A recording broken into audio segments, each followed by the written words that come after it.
और एक और बड़ी खबर निकलकर सामने आ रही, राजधानी रांची से सेना के कब्जे वाली जमीन 4.55 एकड़ जमीन से जुड़ा फर्जीवाड़ा का ये मामला है। जमीन का फर्जी आधार कार्ड, बिजली बिल और फर्जी पोजिशनल लेटर के आधार पर ली गई दो होल्डिंग्स। फर्जी दस्तावेज के आधार पर प्रदीप बागची ने जगत बंधु टी स्टेट कंपनी के दलित घोष को 7 करोड़ में बेच दी थी जमीन। दो होल्डिंग लेने के मामले में प्रदीप बागची पर आरोप गठित किया गया है। प्रदीप बागची के खिलाफ आरोप गठन के बाद 8 जुलाई से शुरू होगी गवाही।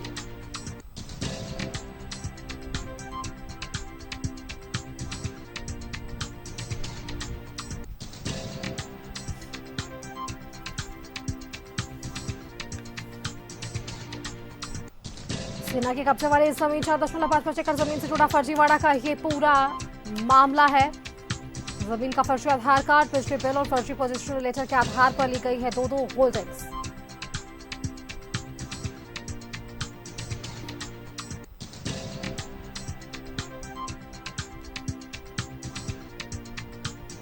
दो होल्डिंग होने के मामले में प्रदीप बागची पर आरोप गठित कर लिया गया है। प्रदीप बागची के खिलाफ आरोप गठन के बाद 8 जुलाई से अब गवाही शुरू होगी। सेना की कब्जे वाली जमीन 4.55 एकड़ जमीन से ये पूरा फर्जीवाड़ा का मामला जुड़ा हुआ है, जहां जमीन का फर्जी आधार कार्ड, बिजली बिल और फर्जी पोजीशन लेटर के आधार पर दो होल्डिंग्स ली गई। फर्जी दस्तावेज के आधार पर प्रदीप बागची ने जगत बंधु टी स्टेट कंपनी के दिलीप घोष को भी इसमें शामिल किया है। दोनों होल्डिंग लेने के मामले में प्रदीप बागची पर आरोप गठित किया गया है। ऐसी खबर पर और भी अधिक जानकारी के साथ देखिए रांची से हमारे संवाददाता दीपक फोन लाइन पर जुड़ चुके हैं। दीपक का एक बार रुख कर लेते हैं। दीपक, देखिए सेना के कब्जे वाली जमीन है 4.55 एकड़ जमीन, ये पूरा फर्जीवाड़ा का मामला जुड़ा हुआ है आपस में।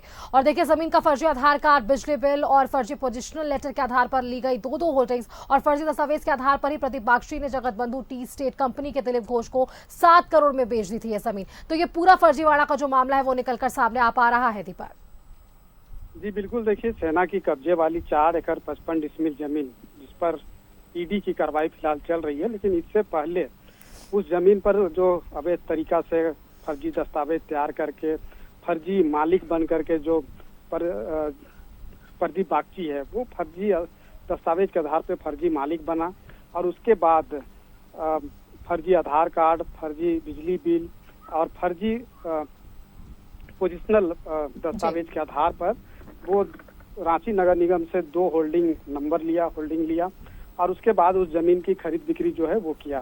खरीद बिक्री जो है वो जगत बंधु टी स्टेट कंपनी जो पश्चिम बंगाल की कंपनी है, उस कंपनी के जो संचालक है दिलीप घोष, उसके साथ खरीद बिक्री किया और 7 करोड़ में उस जमीन को बेच दिया। और इसी मामले को लेकर जब मामले की जांच हुई, दक्षिणी छोटा नागपुर के जो आयुक्त थे उस वक्त, तत्कालीन आयुक्त नितिन मदन कुलकर्णी, उनके नेतृत्व में जांच किया गया और जांच में कई तथ्य जो है वो सामने आए, जिसके आधार पर कार्रवाई करने का निर्देश दिया गया।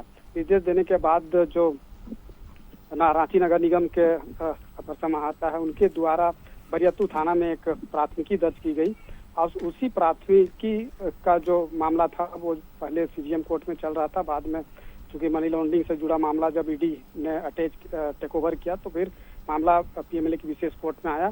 इसी पीएमएलए की विशेष कोर्ट में ये जीआर केस था, जिस जीआर केस है जिस पर सुनवाई चल रही थी। और प्रदीप बागची जो फर्जी दस्तावेज के आधार पर फर्जी रैयत जो बन गया था 4 एकड़ 55 डिसमिल जमीन का, उस पर आरोप गठन के बिंदु पर आज सुनवाई के लिए तिथि निर्धारित थी। आज आरोप गठन के बिंदु पर सुनवाई के पश्चात जो है पीएमएलए की विशेष कोर्ट ने आरोप गठित कर दिया है और अब जो है गवाही की जो स्टेज पे जो सुनवाई होनी है उसके लिए भी समय निर्धारित कर दिया गया है। तो जैसे ही ये मामला सामने आया और उसके बाद ईडी जो है इस मामले को टेक ओवर किया, प्राथमिकी दर्ज की और बीते 13 और 14 अप्रैल 2023 को ईडी ने एक बड़ी कार्रवाई भी की थी। निलंबित आयुक्त छवि रंजन, बड़गांव अंचल के उपरायुक्त कर्मी भानु प्रसाद समेत कई जमीन कारोबारियों के अलग अलग ठिकानों पे छापेमारी की थी और उस छापेमारी के बाद लगातार जो है गिरफ्तारियां का जो सिलसिला है उस दरमियान चल रहा था। बड़गांव अंचल के उपरायुक्त कर्मी भानु प्रसाद समेत कई जमीन कारोबारी की गिरफ्तारी सबसे पहले की गई थी। उसके बाद 4 मई 2023 को निलंबित आईएएस छवि रंजन की गिरफ्तारी हुई। तो इस मामले में जिस तरीके से एक सिंडिकेट बना करके फर्जी दस्तावेज तैयार करके जो खरीद बिक्री करने का जो प्रक्रिया है वो चल रही थी, खरीद बिक्री की भी गई थी। चूंकि जगत बंधु टी एस्टेट कंपनी के जो संचालक है दिलीप घोष, उनको महज 7 करोड़ में ही उस जमीन को बेच दी थी, जबकि वो 7 करोड़ से कई अधिक की वो जमीन है। तो फर्जी दस्तावेज के आधार पे ही जो खरीद बिक्री हुई थी। और जिस तरीके से पहले बरियातू थाना में मामला दर्ज हुआ, फिर बरियातू थाना में मामला दर्ज होने के बाद उस केस को ईडी टेक ओवर किया और ईडी की जो कार्रवाई है वो भी हमने देखा कि किस तरीके से इस बिल्कुल दीपक, तो देखिए एक के बाद एक तमाम केंद्रीय एजेंसी भी इस मामले को लेकर जोड़ कर नजर आई है और जांच आगे बढ़ाती हुई नजर आई है। फिलहाल के लिए दीपक आपका बहुत बहुत धन्यवाद हमारे साथ जुड़ने के लिए और इस खबर पर अपडेट हमारे दर्शकों के साथ साझा करने के लिए।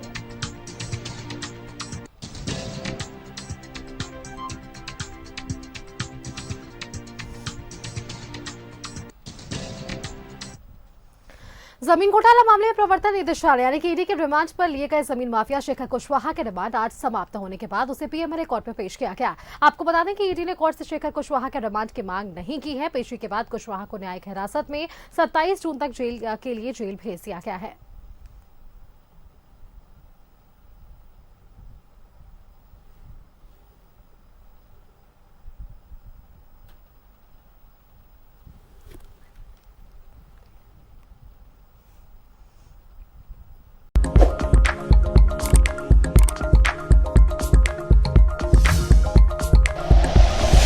Like and share videos, subscribe करें हमारा चैनल और प्रेस करें बेल आइकॉन। न्यूज़ 11 भारत, सच है तो दिखेगा।